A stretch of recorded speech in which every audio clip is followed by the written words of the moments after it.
नमस्कार। कर्ण की कहानी हमने जहाँ ख़त्म करी थी उस कहानी को हम उसके आगे शुरू करते हैं। मैं आपके साथ आपका दोस्त और यह कहानी का होस्ट अश्वनी सिंह राठौर हूँ। गुरु द्रोणाचार्य ने अपने शिष्यों की शिक्षा पूरी होने पर हस्तिनापुर में एक रंगभूमि का आयोजन करवाया। रंगभूमि में अर्जुन विशेष धनुर्विद्या युक्त शिष्य प्रमाणित हुए। तभी कर्ण रंगभूमि में आए और अर्जुन द्वारा किए गए कर्तव्यों को पार करके उसे द्वंद्व युद्ध के लिए ललकारा। तब कृपाचार्य ने कर्ण के द्वंद्व युद्ध को अस्वीकृत कर दिया और उससे उसके वंश और साम्राज्य के विषय में पूछा, क्योंकि द्वंद्व युद्ध के नियम के अनुसार केवल एक राजकुमार ही अर्जुन को, जो हस्तिनापुर का राजकुमार था, द्वंद्व युद्ध के लिए ललकार सकता था। तब कौरवों में सबसे ज्येष्ठ दुर्योधन ने कर्ण को अंग देश का राजा घोषित किया, जिससे वह अर्जुन के द्वंद्व युद्ध के योग्य हो जाए। तब कर्ण ने दुर्योधन से पूछा कि वह उससे इसके बदले में क्या चाहता है। तब दुर्योधन ने कहा कि वह केवल ये चाहता है कि कर्ण उसका मित्र बन जाए। अंगराज बनने के पश्चात कर्ण ने ये घोषणा करी कि दिन के समय जब वे सूर्य देव की पूजा करते हैं, उस समय यदि कोई उनसे कुछ भी मांगेगा तो वह मना नहीं करेंगे और मांगने वाला कभी खाली हाथ नहीं लौटेगा। कर्ण की इसी दानवीरता का महाभारत के युद्ध में इंद्र और माता कुंती ने लाभ उठाया। अर्जुन के पिता और देवराज इंद्र को इस बात का ज्ञान होता है कि कर्ण युद्ध क्षेत्र में तब तक अपराज्य और अमर रहेगा जब तक उसके पास उसके कवच और कुंडल रहेंगे, जो जन्म से ही उसके शरीर पर थे। इसलिए जब कुरुक्षेत्र का युद्ध आसन था, तब इंद्र ने यह ठानी कि वह कवच और कुंडल के साथ तो कर्ण को युद्ध क्षेत्र में नहीं जाने देगा। उन्होंने ये योजना बनाई कि वह मध्याह्न में जब कर्ण सूर्य देव की पूजा कर रहे होते हैं, तब वह एक भिक्षुक बनकर उनसे उनके कवच कुंडल मांग लेंगे।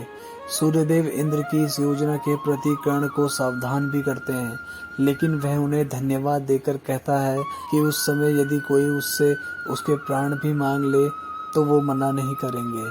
तब सूर्यदेव कहते हैं कि यदि वह सवचन बंद है तो वह इंद्र से उनका इंद्रास्त्र मांग ले। तब अपनी योजना अनुसार इंद्रदेव एक भिक्षुक का भेष बनाकर कर्ण से उनका कवच कुंडल मांग लेते हैं। सब कुछ जानने के बाद भी कर्ण मना नहीं करता और हर्षपूर्वक अपना कवच कुंडल दान कर देता है। तब कर्ण की दान प्रियता पर प्रसन्न होकर वह उसे कुछ मांगने के लिए कहते हैं, लेकिन कर्ण ये कहते हैं कि दान देने के बाद कुछ मांग लेना दान की गरिमा के विरुद्ध है और मना कर देते हैं। तब इंद्र उससे अपना शक्तिशाली इंद्रास्त्र प्रदान करते हैं, जिसका प्रयोग वह केवल एक बार कर सकते थे।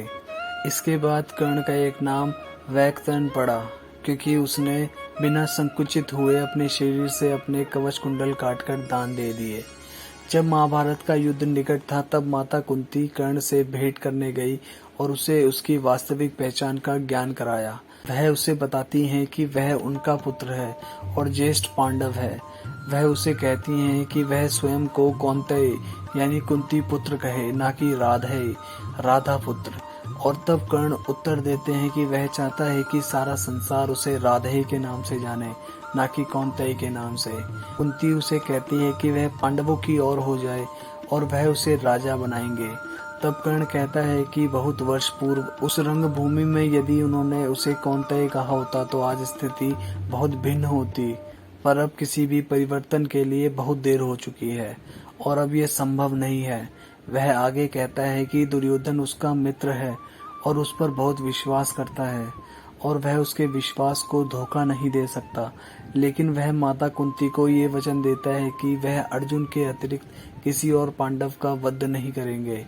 कर्ण और अर्जुन दोनों ने ही एक दूसरे का वध करने का प्रण लिया होता है और इसलिए दोनों में से किसी एक की मृत्यु तो निश्चित है। वह कहता है कि उनके कोई भी 5 पुत्र जीवित रहेंगे, 4 अन्य पांडव और उनमें या अर्जुन में से कोई एक। कर्ण अपनी माता से निवेदन करता है कि वह उसके संबंध और उनकी जन्म की बात को उनकी मृत्यु तक रहस्य रखें। महाभारत का युद्ध आरंभ होने से पूर्व भीष्म ने, जो कौरव सेना के प्रधान सेनापति थे, कर्ण को अपने नेतृत्व में युद्ध क्षेत्र में भागीदारी करने से मना कर दिया। यद्यपि दुर्योधन उनसे निवेदन करते हैं, लेकिन वे नहीं मानते और फिर कर्ण 10वें दिन उनके घायल होने के पश्चात 11वें दिन ही युद्ध भूमि में आ पाते हैं। 14वें दिन का युद्ध अविलक्षण रूप से सूर्यास्त के बाद तक चलता रहा और भीमपुत्र घटोत्कच जो अर्ध असुर था, कौरव सेनाओं का बड़े पैमाने पर संहार करता रहा।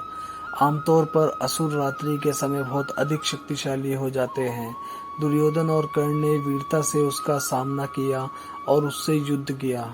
अंततः जब यह लगने लगा कि उसी रात घटोत्कच सारी कौरव सेना का संहार कर देगा, तो दुर्योधन ने कर्ण से ये निवेदन किया कि वह किसी भी प्रकार से इस समस्या से छुटकारा दिलाए। कर्ण को विवश होकर इंद्रास्त्र घटोत्कच पर चलाना पड़ा, लेकिन कर्ण इस अस्त्र का प्रयोग केवल एक बार कर सकता था, जिसके बाद यह अस्त्र इंद्र के पास लौट जाएगा। इस प्रकार इंद्रास्त्र का प्रयोग घटोत्कच पर करने के बाद इसे बाद में अर्जुन पर इस्तेमाल ना कर सका। 16वां दिन। इस दिन कर्ण का युद्ध भीम से हुआ था। भीम ने कर्ण को मल्ल युद्ध की चुनौती दी और भीम ने कर्ण को हराया। फिर दोनों में दूसरा युद्ध हुआ जिसमें भीम की हार हुई और कर्ण कुछ करता उससे पहले ही अर्जुन वहां आ गया। तब कर्ण का सामना अर्जुन से हुआ और तब भगवान श्री कृष्ण अर्जुन को कर्ण के वैष्णवास्त्र से बचा लेते हैं और इस युद्ध का कोई परिणाम नहीं निकलता। 17वां दिन। इस दिन महाभारत का सबसे खतरनाक युद्ध हुआ जिसमें कर्ण की मृत्यु हुई थी।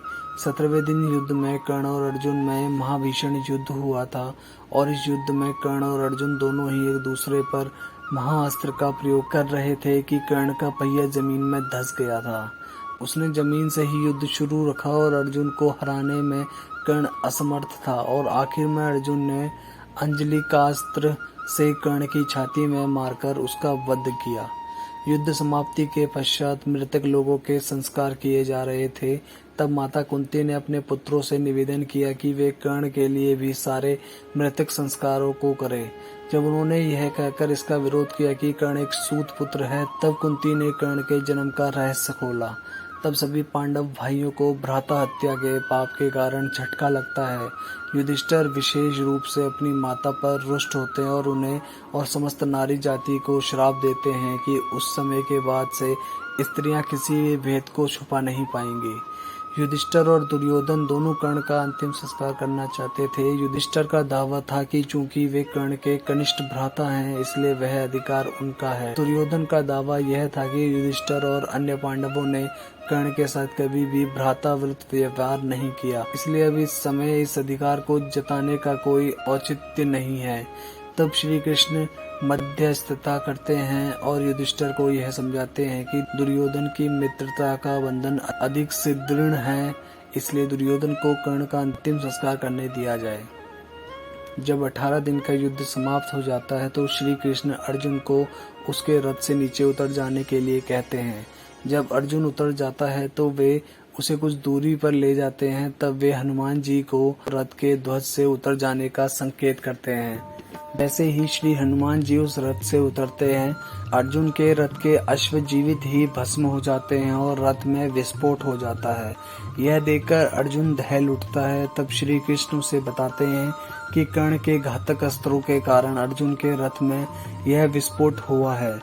यह अब तक इसलिए सुरक्षित था क्योंकि उस रथ पर स्वयं उनकी कृपा थी और श्री हनुमान जी की शक्ति थी, जो रथ अब तक इन विनाशकारी अस्त्रों के प्रभाव को सहन किए हुए था। तो ये थी कहानी उनके जीवन से लेके उनके मरने तक की। अगर आपको ये कहानी अच्छी लगी हो तो इसे शेयर करें और मेरे चैनल को सब्सक्राइब जरूर कर दें और कमेंट बॉक्स में कर्ण का नाम जरूर लिख दें। धन्यवाद।